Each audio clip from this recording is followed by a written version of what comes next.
Okay, so vertical gallery, that is images you want to show in a vertical or in a horizontal way. Okay, so there are number of multiple ways. Okay, so you want to display, or your screen itself has to show in a different types of layouts. Okay, so you can select as per the requirement.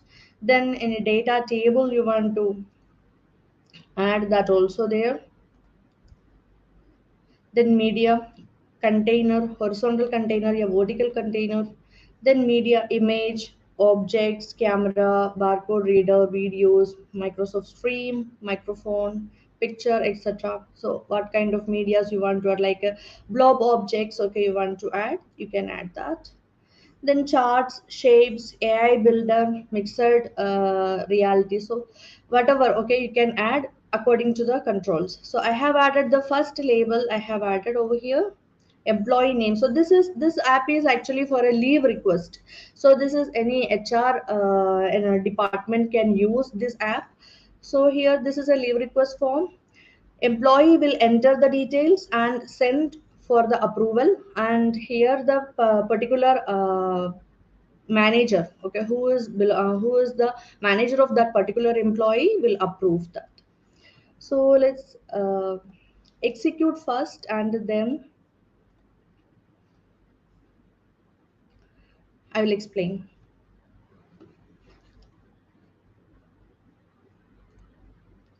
So when I run this app,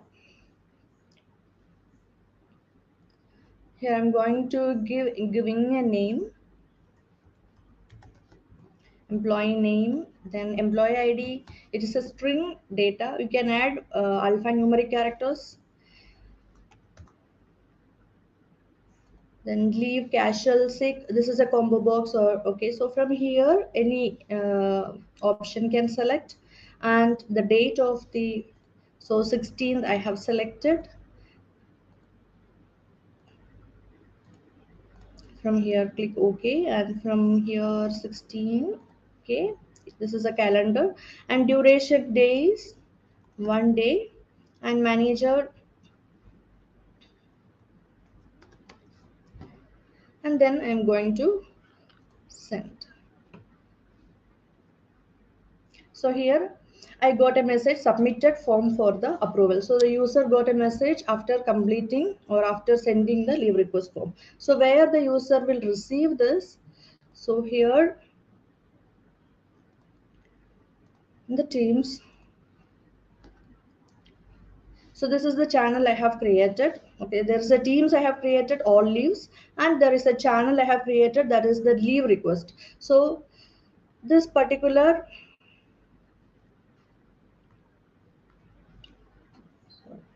yeah, here, this particular request will arrive over here, and submitted by whom? Arslan, and manager to. So here it is, see more if it is, yeah, manager to approve Firoz, and description, leave request of employees from various departments. So if we are approving or rejecting, so according to, so if before approving we want to view the item, so just go over here,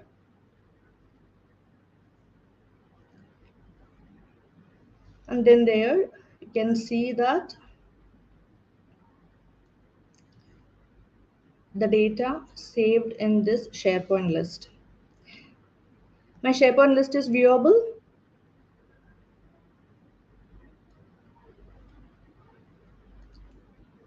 All you can see. Yeah, we can see the SharePoint. Yeah. Okay, and the Teams also you have seen, right? Where my adaptive card I have sent.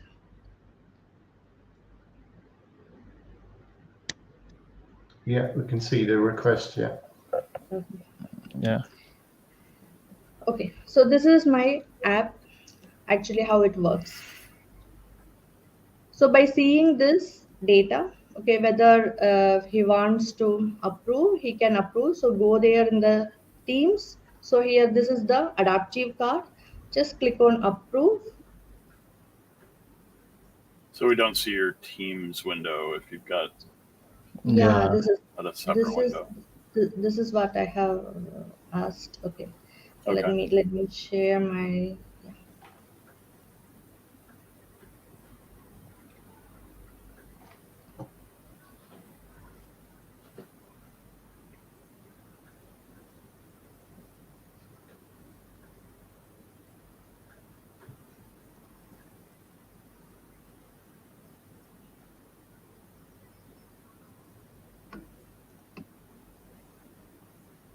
Yeah, the request form was actually a good example of a Power App. Yeah, here, okay. Once more, I will execute that and I will show you. Yeah, Okay, Yeah, now we then, can see them both. okay, so submitting, it is submitted form for the approval. You have seen now, right? yeah, we can see that. Yeah, Yeah, and here, yeah, I have received in Teams. This is the yeah, we adaptive. see. Yeah, you can see the teams. Yeah, Okay, now I'm going to click on view item before approving. Okay, need to see the data. Okay, what it is. So just click on view item. So it will open a SharePoint list and which will show the data. Okay, so this is the second request.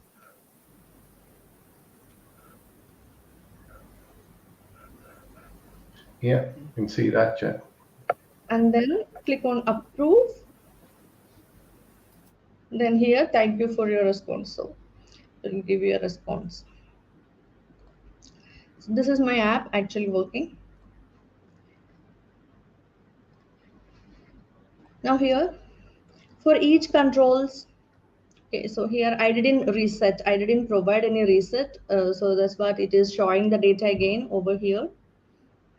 Okay, I need to provide the reset after submitting the button. So here I have only given some kind of expressions or formulas on the button control. So that is on select property. So button controls on select property, I have given some expressions. So the first expression, this is about executing leave request flow dot run. The leave request flow dot run, that means okay, you are executing a workflow. So this is the workflow I have created. So if I'm going to edit it, so I will show you that how it is working.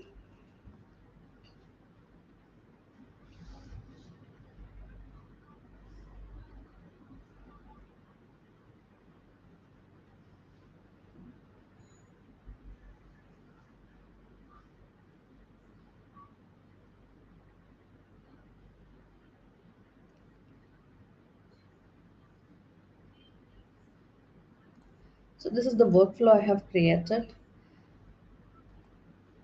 Two variables. Okay, so this is an instance Power Apps workflow. So two variables I have created because two variables I am using in adaptive card, and this is my adaptive card configuration. Here post adaptive card and response. This is the summary. This card I have, or this step I have created over here. So this step will execute and will send a flow board into the Teams. So I have designed this adaptive card. Okay, there is an adaptive card designer template we have. Okay, we can use that to design it. And here it is in a JSON format, and here it is type adaptive card, and it goes I will share this entire code as well if you need. And then there is, and here, okay, so you can see this part is for view item. Okay, view item in the adaptive card itself, you have seen there is a view item button. By clicking on this view item, okay, it will redirect to the SharePoint. So here I have given a SharePoint list to go to that SharePoint list too. So here the two variables, okay, which I have created on the top. One is for submitted by, another one is for manager to approve. So submitted by whom? Okay, the employee name will be displayed, and then manager to approve, who is the manager to be approved this particular leave request. So here for submitted by and the manager to approve, I will configure. I have configured these two variables over here. That's it. That's the only thing I have done, and the rest of the things all are designed. And then there is an update message after passing this. Thanks for your response, and where it has to show all leaves teams. Okay, we need to create a teams there inside the Microsoft Teams, and then there a channel I have, so leave request channel. So here you can see all leaves and the leave request channel it's showing. Then after that, there is a condition control I have added. Okay. So whether this, okay, output of this particular adaptive card or the output of this particular step is equal to approve, then what will happen? So if yes, then there is Okay, post as user and post in channel or leaves channel, and it will show approved, and if no, it will show rejected. So this flow will work like that.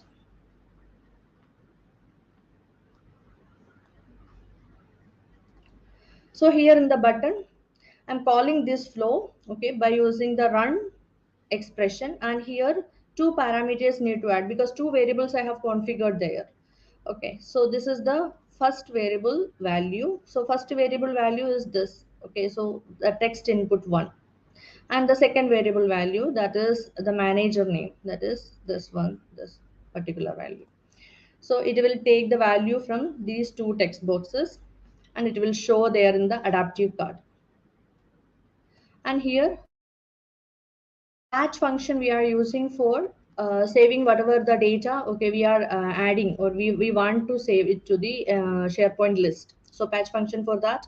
And here, what is your SharePoint list? Okay, so the name of that, okay, so leave request given, and defaults leave request, that means it will save a record, the data as a record. So we are using defaults leave request. And what are the items are going to be saved as a list? That is title. So title is there, okay, leave request, it is a leave request. And then each, okay, what are the datas we are going to save? So here employee name, employee ID, all these datas we need to save. So all I have given. So for there is employee name, it is a text box we are taking, so text input one dot text, we are retrieving the data.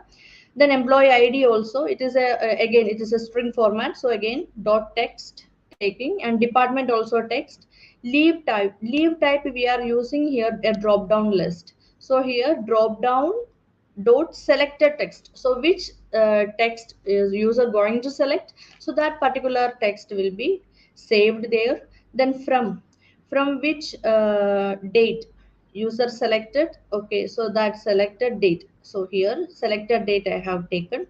So date picker one is the control name, date picker one dot selected date, so the user selected date will save. Same for the date picker dot two dot selected date. Then the duration in days I have given in a number format. So that's what, okay, text, that is also in a text box, but text input 4 dot text, and then it will convert it to value. So it will convert it into the integer type and will save. And then manager text input dot text, and after completing this process, okay, it will go notify submitted form for the approval. So user can whoever wants to approve can go to the teams and see that particular request, leave request there, and click on the view item. So it will show the list, the item in the SharePoint list over here. And by seeing, okay, the date and duration, okay, whether they want to approve, they can approve that, or they can reject. So this is my app. Any doubts on this? It's quite amazing. Yeah, it's good. Yeah. So, but just one question I have. Yeah, is it possible, probably like to show, like for example, like if I want to book a holiday, can it show me like number of days I have left? Maybe probably like I have like 25. Maybe Yeah, I've we have used to, five. Can we you? can, yes, exactly, we can do that. Okay. We can do that, but we have to give a formula for that purpose. Okay, we have to give a count, Mm-hmm. and then, okay, counting the numbers, then we have to display that. Okay, so we have to give a formula. So whatever the requirements, we have to give a formula based on that. Okay, so it will. Okay. Okay. Cool. Cool. This Perfect. is a very simple scenario I have taken just for a Yeah. Yeah. demonstration. Yeah. Yeah. Yeah. That's it's quite good. Yeah. Yeah. That's quite interesting. Yeah. Yeah. Do you do Thank you you. need to know the code to build the Power Apps, or is it just No, it is there is no code I have used, no, there. It okay? is all expressions, it is all formulas only. So like in Excel, how we are using formulas there. Syntax we need to understand, right? So here Yeah. also the syntax, okay, so where the numbers we have to convert to text, and where we have to convert the text to numbers, okay, all these things we need to know, and then that is the only thing. Okay, like you don't have to go into the JSON file and change anything. Sorry? Do you know the JSON script you had there? If you wanted to change stuff like web addresses or stuff, you could go in there and just edit them quickly, could you? You're saying about adaptive card script? Yeah, the JSON script that you showed that time. Can you Yeah, edit? yeah, We'd sure, say sure. we'd say an email address. Could you go in and edit the JSON script? Yeah, can you Okay. alter it? Yeah, like if you want to change one or two things from the script, is it possible? Yeah, yeah, sure, sure. Okay. And then the question that I have, I'm just thinking for end users, on a scale of 1 to 10, how easy do you think a end user, a non-IT professional create something, what you showed, right? Because you could see that being used, in the office, almost daily. So how is it for a potential admin to create something like this simple? Yeah, again, it is same like the Excel. I can compare this with the Excel only. So here, you can this is again based on the requirements, how effective the user is using for it. So here, for example, this is a very simple scenario I have taken. So here, by seeing this itself, okay, you can easily identify. Okay, so the some of the functions you must know. Okay, like patch function, there are a lot of reset. Okay, so for example, here I'm going to reset something. Okay, so reset, for example,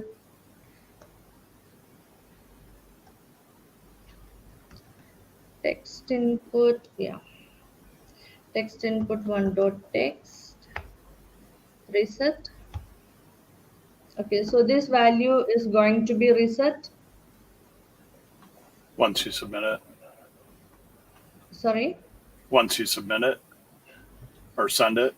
Yeah, after submitting it, Okay. yeah, you can see over here. You can see over here. Okay, so these values which I have entered already showing. Right. Okay, after closing the app also. So if you want to reset, yeah, you can reset it.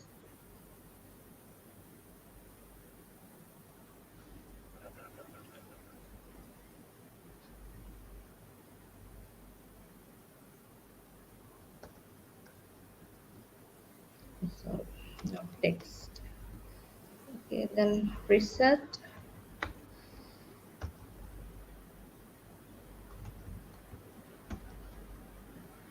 Text input 2. This is so cool though. Yeah. I'm shocked that I have not dived into this, right? Like I don't use Power Apps, but I'm so shocked that I have not gotten into this. So here text input for. Okay, so let's see this. Okay.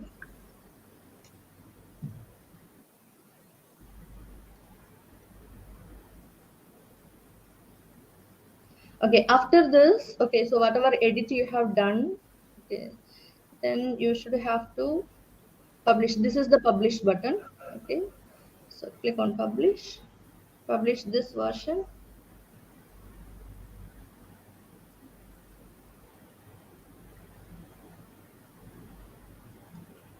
Executed. Okay, so again it is showing, but after executing this, okay, it will remove. So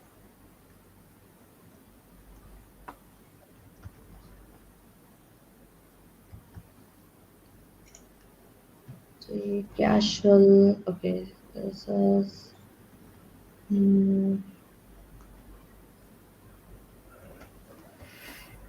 Okay, so send. Submitted form for approval. So you can see all this cleared. But this Jidin I didn't add. So if you want to add, so we can add that too here. Yeah, that's quite amazing. Are there templates out there where end users can use, that is kind of already all set for you, and they might just have to point to the appropriate data? They can. It is, look, there are power apps we can use like in a very simple way and also in a very complex way also. This is based on again the requirements. Like here, based on the requirements, okay, I have taken a simple scenario, so it is expressions only. So sometimes, okay, we need to give some customizations. So in that situation, we are using Visual Studio Code also. Okay, so there are some programmings we will add. That's it. Okay. Thank you. It's awesome. Yeah. It is very nice. I love Very this good. very. Yeah, I, well done. Yeah, that's quite an amazing So- job. Yeah. Did you ever use InfoPath forms? So is this much easier than InfoPath forms? Infopath forms, no, I didn't use, but long before I have used it with SharePoint. Yeah. Yeah, long before. So- Basically, I have experience in .NET development, ASP.NET, Web APIs and all, Angular. But this is quite amazing. I loved it very much. Yeah, it's Yeah. quite straightforward. Yeah. Yeah. Yeah. So, Seena, is that the correct address I put on the chat there? David.to, is that where your blog is? Yeah, I will share that too. Okay. Yeah, I think that's correct, Frank. Okay. Yeah, yes.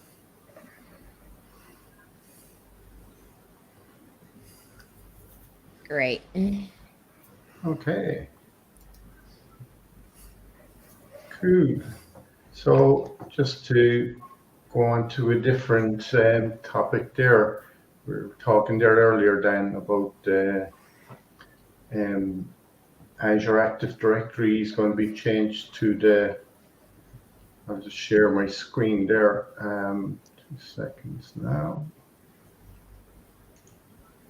They're going to change. It's the end of this month, I think, as far as I know. Share screen. Yeah. On my own portal here, I can see identity. Yeah, it's changed already. Yeah. Can you see my screen there? Yeah. Yeah. Okay. So the first one. So the new name for Azure Active Directory is going to be Entry, which is, I'll show you the picture there now, which will actually show you. So Azure Active Directory Free is now going to be called Microsoft Entra ID Free. And then the Azure Active Directory Premium one is going to be called Microsoft Entra ID P1. So there's kind of a bit of talk around developers and stuff there that things are going to be a bit confusing, like if you're going to use PowerPoint or PowerShell to change stuff, or command line, what were they going to be called? And there was an article there on, I just see it there, Microsoft whips up unrest after revealing Azure Active Directory name change. So there's a bit of talk out there about it. When it comes down to, we'd say, like the stuff like changing capabilities, APIs, login URLs, PowerShell, Microsoft authentication libraries. So in one hand, they're saying it's going to be no action is required from you, but looking into the other articles, there's a lot of stuff in the background to change. Anybody, any thoughts on that? I haven't looked into the programming aspect of it. I would imagine the name change may have been to further describe, an Azure service versus a Active Directory on premises. And, maybe if you don't use the name Active Directory, that helps differentiate from, where the ID is coming from, cloud or on premises. That's the only thing I can think of. Yeah. Frank, can you make sure you post that link into LinkedIn? Because I would like to look at that. Sure. I'll just copy that there. Yeah, that was just this week, I think, that they announced that. So when does it go into effect? Is it immediate? I think I saw October. I thought it was the end of the month. I'll just go back to it there. So second half of 2023.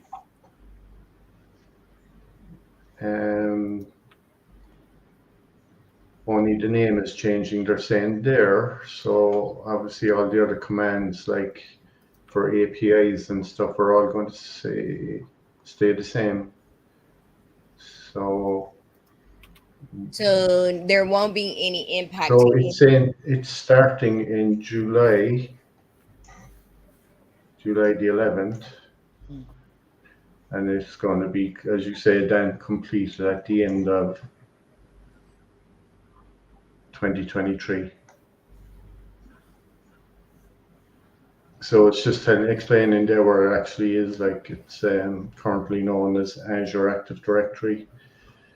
And the new one is going to be Microsoft Intra, and the network access is Microsoft Intra Internet Access. So there, all the things are going to be changing over. All the Azure Active Directory will be gone over to Microsoft Intra, as you can see in there. The licensing is going to stay the same. So only the name they are changing. Sorry, what's that? Only the name they are changing. Yeah. But like from this article, they're kind of talking about, are all these things going to change? The authentication, single sign-on, all that kind of stuff. Will you be able to post that article to the link in that article as well? Yeah, 1 second now.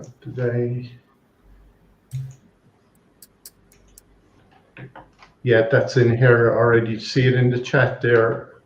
Okay. So I have that on LinkedIn as well. Yeah, I was looking. I wanted both of them. You had that article, and then you had the Microsoft page. Oh yeah, the Microsoft page here. Yeah, I'll copy that, and I'll put that in the chat as well. Yeah. Thank you. You got a message from Pierre that says, "Frank, keep up the great work. I love the content." Thanks, Pierre. Very good. Just one other thing there now, just because we have the Azure and AI show. Bard has just gone live here in Ireland today. So that was my first time trying it out then. Cool. I was looking to see what the actual differences were.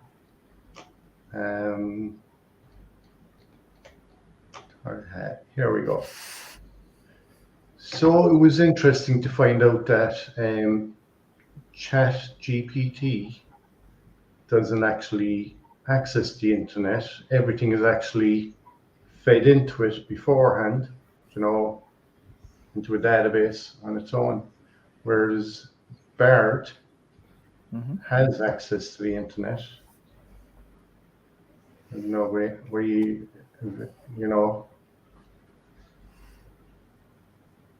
Yeah, that was one of the few things that I noticed pretty quickly was ChatGPT. If you ask for, current kind of information that's even easy to find on the internet, it would a lot of times fail. Like I'd ask about like new Teams features that just came out or something, and ChatGPT a lot of times would just find something that said new but was 2 years old at the time. Bard with access to the internet, and I think GTP4 might be different than this, but Bard has access to current searches, so I noticed that the first time I played around with it.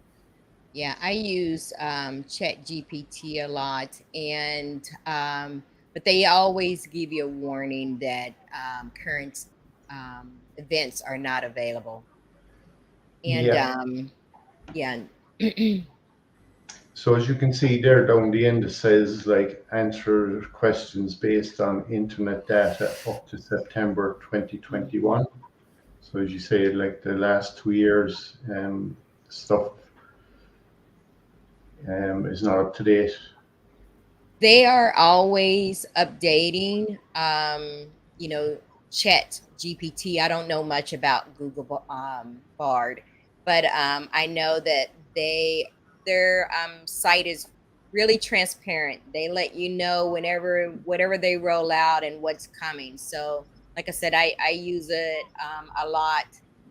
The only thing that I wish is when you copy and paste content out of their portal into your Word document or wherever, that they have this gray shadow that you have to now take an extra step to clear it.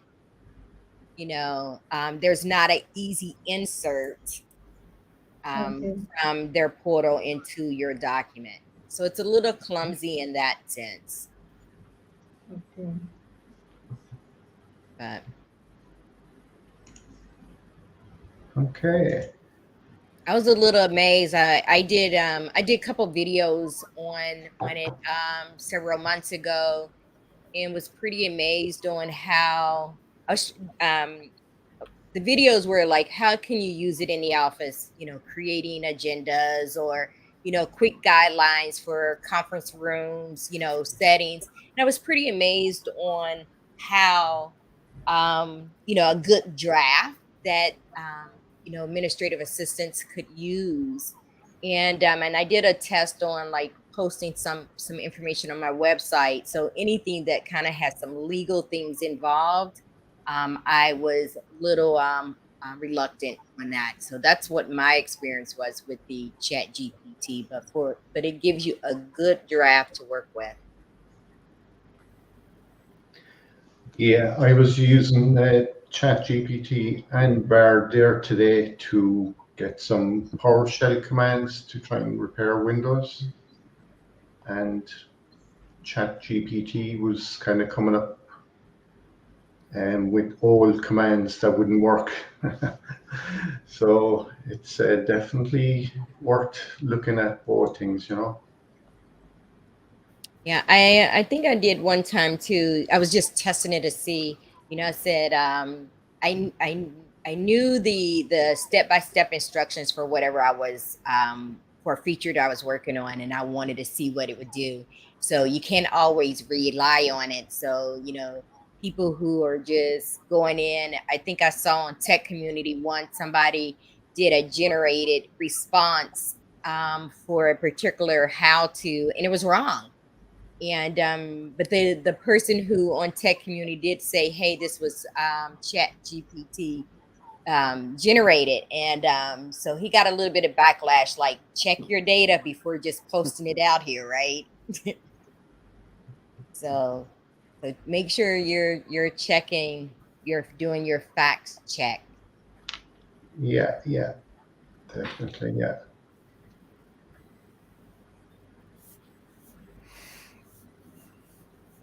So Dan, have you anything exciting for us today? Do have something that I've been playing around with. Let's see if we can do a different layout here. There we go. So you can see here that I've got on a secondary monitor OBS. And what OBS allows me to do is actually take multiple screens. So in the upper left right now, I have my main screen on my Surface Studio, and I can move that around to the bottom here and take my video and move it to maybe the top corner and move my secondary monitor, which is the same resolution, to the upper right. Or, if I size it right, I could put these side by side essentially. And what this allows you to do, which I had been struggling with, either with Teams or with PowerPoint, are things like where you're trying to explain to somebody what PowerPoint does with slides and the speaker view within PowerPoint. When you have one PowerPoint view, either the PowerPoint slideshow or the PowerPoint presenter view, it's hard for somebody to understand, well, how do these two things come together? And so with this feature in my OBS software, I can actually show somebody what it looks like in the upper right to have your slides, and in the lower left to have your presenter view, and be able to see, for instance, well, your audience is seeing everything. Maybe on your presenter, secondary device, secondary monitor, be able to see all of the slides in a slideshow, or to be able to zoom in on a particular area of a slide. So if you're trying to bring your contact information or your title that's a little too small to somebody's attention, in PowerPoint presenter mode, I get my notes, which are super helpful. And I can make those bigger or smaller, so it's easier for me to read, maybe on a secondary confidence monitor if I'm presenting in front of a room full of people. I can see my next slide that's coming up. I can resize between the current slide that I'm probably familiar with and what my next slide looks like. And then I still have the ability to go through the different slides that I have as part of my slideshow. And if for some reason PowerPoint gets the decision between your slides and the slideshow wrong, so maybe the monitor that I want the audience to see or that they are seeing is the monitor that I have my PowerPoint presentation mode on, Microsoft also added a quick swap presenter view and slideshow. Yeah. So that you don't have to get out, try to figure out why it's making that decision incorrectly. And it's just that easy to flip between what I'm presenting on one screen and what I'm presenting on the secondary screen. And I can get to all of my notes, so I can see the notes on that slide, and I can even add to them. So let's say on my agenda slide, somebody points out, hey, I'd love to know about this new feature called Presentation Coach that I've heard about, and maybe you forgot about that, or to mention it. You could put yourself a note right within your presentation. If you're at a kiosk, or sorry, a podium or something with a keyboard, you can actually write yourself notes or gather feedback from your audience right within the presenter dialog boxes. And so whether I'm presenting on like the designer capabilities within PowerPoint that make suggestions on not only the theme that you can have for all of your presentation slides, but suggestions for each and every slide that you have. And so just by typing in creation of slides and designer, I got all sorts of different visuals to go along with those 4 words. And this really allows your creativity to be uplifted with professional, free to reuse Creative Commons licensed content that is available with Microsoft 365 licensing. So it is available to you within current versions of PowerPoint. And I can also use additional design templates. So that I think there's like 8 by default. And then typically at the bottom of the list, you'll see, do you want more designs to look through? I think they show you about 30. Yeah. And even if you don't like the background pictures, you can actually go into insert pictures or videos and find many of these free to reuse with your Microsoft licensing videos or background photos that you can use. So it's putting a lot of the PowerPoint to use as opposed to you having to discover all these tips and tricks. And Teresa, I know you're a huge PowerPoint user as well. Yeah, I was going to say that JTTC banner. Mm-hmm. I can't take the credit from that. That was PowerPoint. Oh, cool. That came from PowerPoint. Yeah, I hadn't asked you if you had used, Designer or PowerPoint Designer, or if it was just, your own creation or that type of thing. That's good to know. It's a beautiful banner, though. Yeah, it turned out really nice. Yeah. Yeah, I use a designer there for the first picture of every blog. I kind of do a blog once a month, and I've been using designer now to create the picture heading for each one, and it's Cool. unique. Can you go one slide, Dan? Sure. Because another quick tip that I share is when you're using the designer and it gives you these recommendations, and let's say that, oh, I like this version, and if you click on it, and let's say that they give you 2 or 3 options, and you like 3 of them. Make sure that you copy them, because if not, you may not get that same design again. So I usually would create my first slide and duplicate them. So if they give me a couple options that I want to kind of make a decision from, then I have them, because it may not come back. You may get something different the next time. That has happened to me a lot. That's a really good point. I saw that on a couple of these where, it came up with like a beautiful background, and I thought, oh, that's a perfect background to use instead of this, graphic that it suggests. And then, like you said, you come back next time and those choices aren't here in the ones that it's showing me. And if I do more design ideas, I may or may not see those, exact examples. So so just duplicate that slide 1 and just in case you can see. But that's a good thing, though. It makes me feel comfortable that you and I are not going to come up with the same background or true design. So that makes me feel good in that sense. True. And I know some of the things like switching monitors. So the way to override if you don't want to use presenter view is in your slideshow menu. And then you also have the ability to choose the monitor that PowerPoint is defaulting to. So if I wanted to switch to my primary monitor, this is where I do so. And then whether I tell it to start from the beginning or somewhere else in my PowerPoint, should respect that. You can also use the Control Plus and Control Minus for zooming. I have the ability to zoom in on my slides if I choose. We talked about the swapping slides, and you can use the number and enter to get to different slides within your presentation.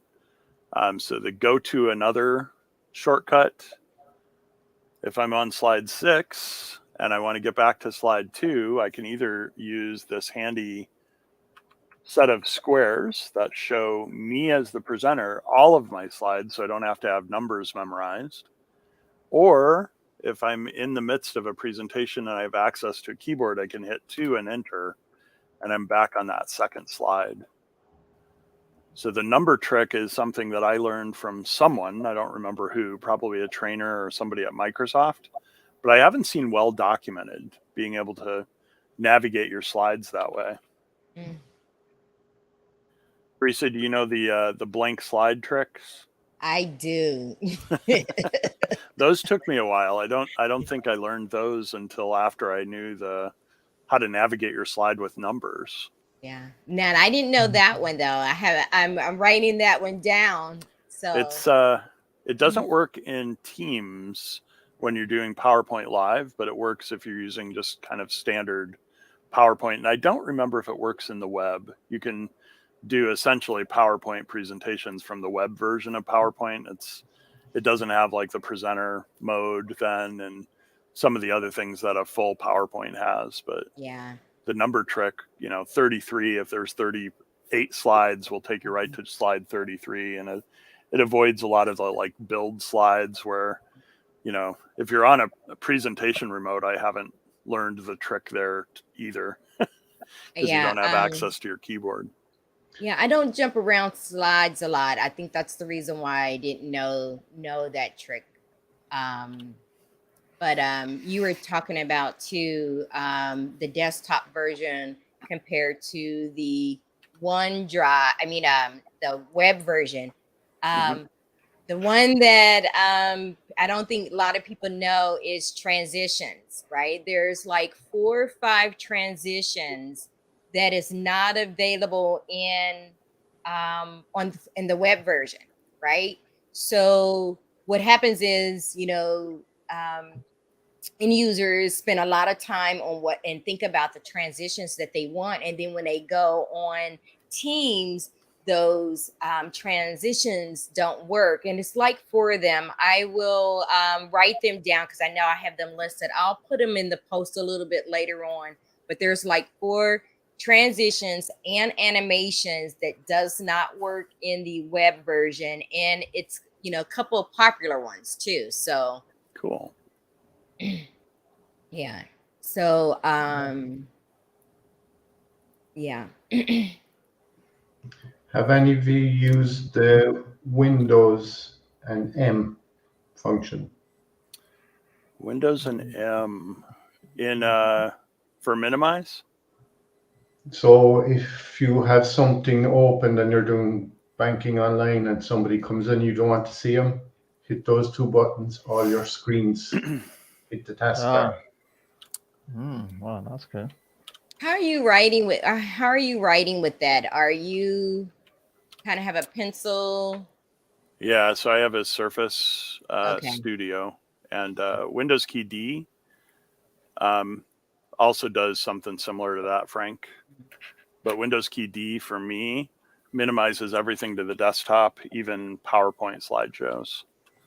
So even though I'm in a slideshow, if I wanted to, kick it back to my desktop background or find something on my desktop, Windows key D versus Windows key M typically do the same thing, but sometimes I've found that helpful. And then the stylus, if you don't have a stylus, you can use this pen and just write on the screen with your finger. My finger isn't as accurate as a stylus, so a lot of times when I'm training, I'll use a stylus in PowerPoint, or I'll open Whiteboard or some other app. There's another tip. Can you go back to your home page and hit on like your designer? Can you choose a different design? Sure. Theme, you mean, or in your PowerPoint? Yeah. Choose that second one. Yeah. This one or that one. Just there's a tip that I always people always ask about. So when you choose that from designer, that first one, and let's say that you want to modify some of the elements on that page, and you can actually show and hide elements. So if you go into the selection, let me pull it up here. You can show and hide.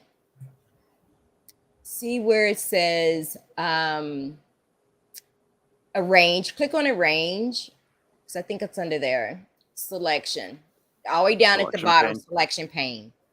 So the biggest, sometimes you're working and you don't want something to show, you can hide, and and some I use this a lot, and I find a lot of people don't do that. So if you want to show and hide, or if you want to lock something so you can navigate on a page. But this is something that I use every day that people don't know that it's there. Yeah. If you go to your site, Sleeps 3, and then this is a good one. So let's say you don't want that little pink ribbon up at the top, you can hide that. So Right. this is my favorite tool or tip feature, and that a lot of people do not know about. So if you just want to temporarily hide that instead of going into the master, because think about, a lot of people don't even know how to get into those masters. Here is a quick, easy way to get to that. And again, from your home tab, if you click arrange, and down at the bottom, select selection pane. Yep. So, have you seen the arrange objects on the Mac, Teresa? Not on the Mac. That is probably the coolest PowerPoint trick I have seen, and it's Mac only. But what it does is, instead of just explaining like with the selection pane where you can turn on and off the layers, see if I can find I think it's called reorder objects. Here it is. It actually visually shows you the layers in like a 3D effect. Oh, wow. And that was probably the first place that I understood why, that's why the text is overlaying on the picture, or vice versa. Why is this picture cutting off my text? And I never understood that in PowerPoint till this visual really made it easy for me to understand. That's what, like the 3 pictures are layered on top of each other in a certain order. And in this, on a Mac, you can actually move the layers. So you can grab like the middle layer, move it up or down. And the first question when they introduced this on the Mac, or showed us this internal at Microsoft, everybody's hand went up and said, can we do this on Windows? Yeah, right. And the answer was no. It still is no. I'm not sure if it's like a rendering engine that's different on the Mac than on Windows, but you'd think years later, this goes back, I think, to PowerPoint 2008, or certainly 2011, because this is a screenshot from it. But it's just one of those things that always stuck with me. But Frank, I'll end there for today. I know we're at the top of the hour. Top of the hour. So that was great, Dan. A few handy tips there as well, Teresa. What's amazing features in PowerPoint? It's got a lot of features. So I'll end the live broadcasting there. So thank you everybody for joining us, and we'll be back here again next Friday at the same time. So thank you. Thank you, everyone. Okay. Happy Friday. Bye bye. Thanks all.